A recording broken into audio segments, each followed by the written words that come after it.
So following tough questioning at the Madlanga Commission and the Ad Hoc Committee, we look back at the year since the KwaZulu-Natal Provincial Police Commissioner, Lieutenant General Nhlanhla Mkhwanazi's announcement. And this is a year defined by uncertainty, high stakes, political battles, and growing pressure on those at the center of the storm. The Judicial Commission of Inquiry into Criminality, Political Interference and Corruption in the Criminal Justice System, better known as the Madlanga Commission, is a public inquiry announced back in July by President Cyril Ramaphosa and headed by the retired Judge Mbuyiseli Madlanga to investigate allegations made by Mkhwanazi of collusion and corruption between politicians, senior police, prosecutors, intelligence operatives and elements of the judiciary in South Africa. The Commission wrapped up its proceedings for the year on the 5th of December. For more on this now, we bring in Advocate Emmanuel Nechipise at Mudau and Nechipise Attorneys on our video link. Advocate, it's always great to chat to you. So as we near that deadline of that preliminary report that will be sent to President Cyril Ramaphosa, so many points, to talk about come to the fore. Let's zone it back to the testimony by the now on special leave Minister Mkhwanazi's testimony there, where we also heard Commissioner Baloyi pressing for more clearer answers around his role, particularly in the disbandment of the PKTT. This clearly now somewhat also points to cracks within the chain of command. Thank you very much for having me, sir. Indeed, that is correct. But at the end of the day, the focal point will be whether prima facie evidence has been established so far to test whether maybe the disbanding of the political task team was as a result of criminality, political interference, or corruption. Indeed, that is what the Commission is tasked to investigate. Mkhwanazi has given his testimony. The question is, based on his testimony, can one then now conclude that there is a prima facie case to say that he disbanded the political task team as a result maybe of one of those three factors? And in my view, he has not been able to take the Commission into his confidence in that he failed, for example, to justify the rationale behind the decision to disband the PKTT and the timing. For example, why would he then call for an immediate disband of the PKTT? That leaves much to be desired, sir. And it was quite abrupt, as you mentioned there, Advocate, also just speaking to, how he pointed out that he might have been, working under pressure because he was pressed for resources, as he mentioned there. Let's hear from you just moving forward in terms of honing into his testimony, particularly when he was pressed about who did he consult with, because he made reference to how the buck essentially stops with him. So as a figure of authority, just what role there was he supposed to play in ensuring that all the checks and balances, are corrected and seen throughout his decision to disband the PKTT?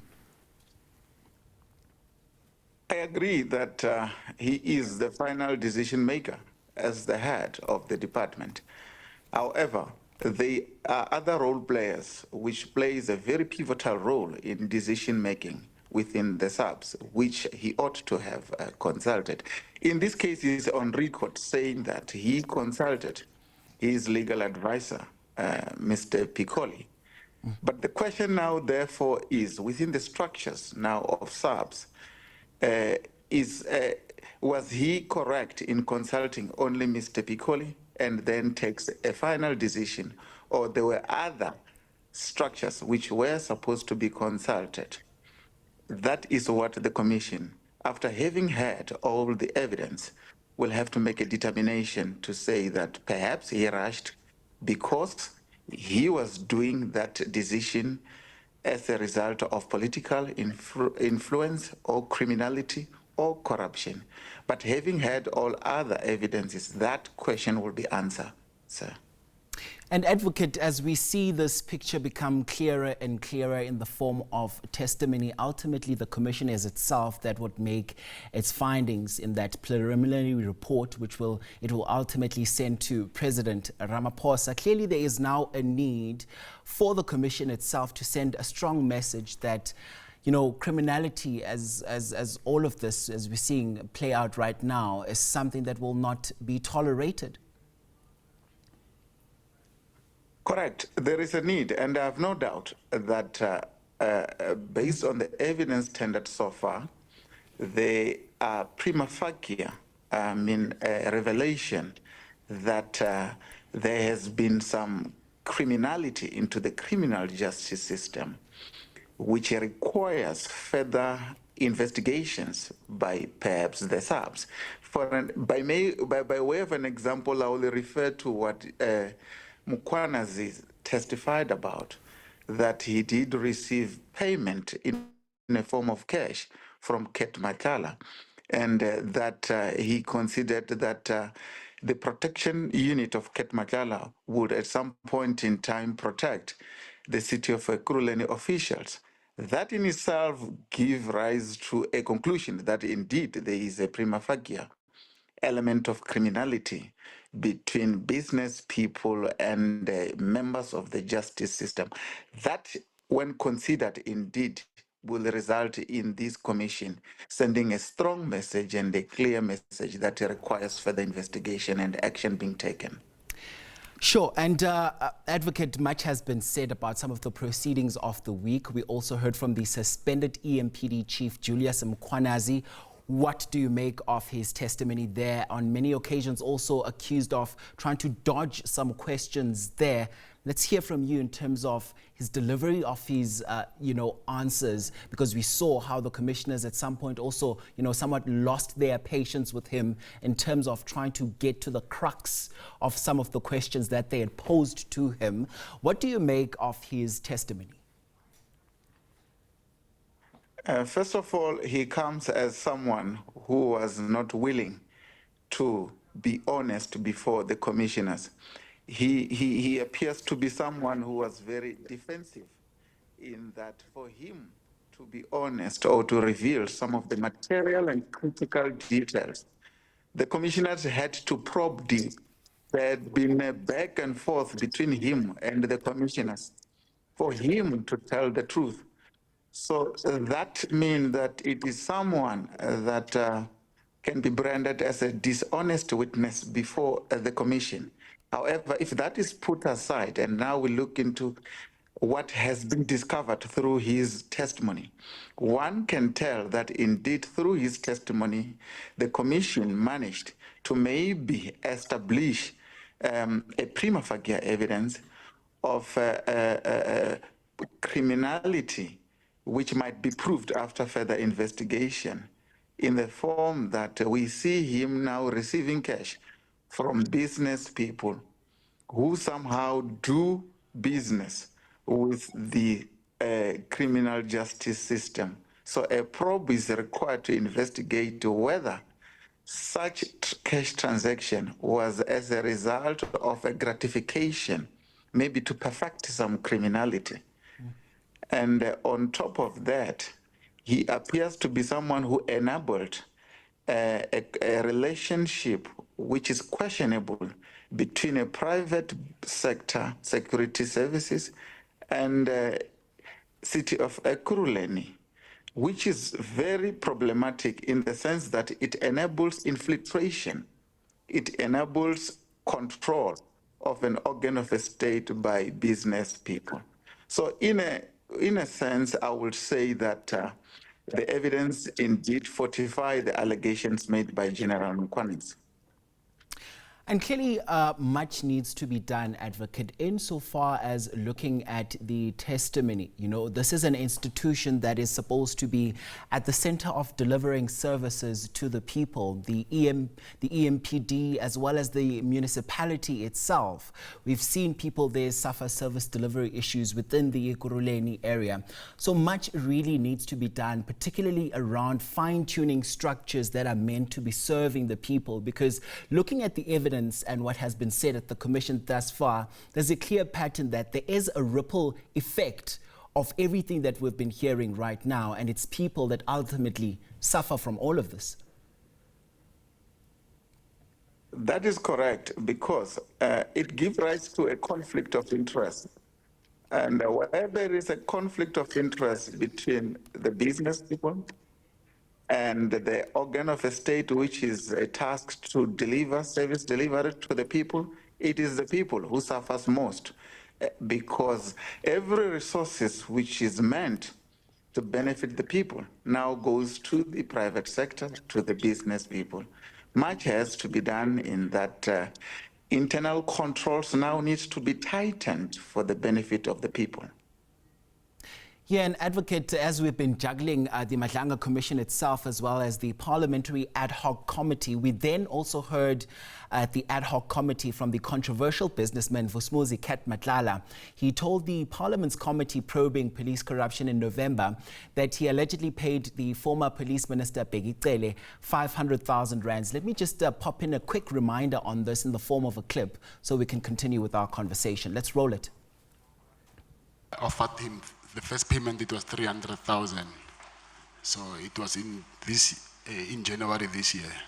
And for the reason for me to give me that money is because of he asked for money. He asked for the money? Yes.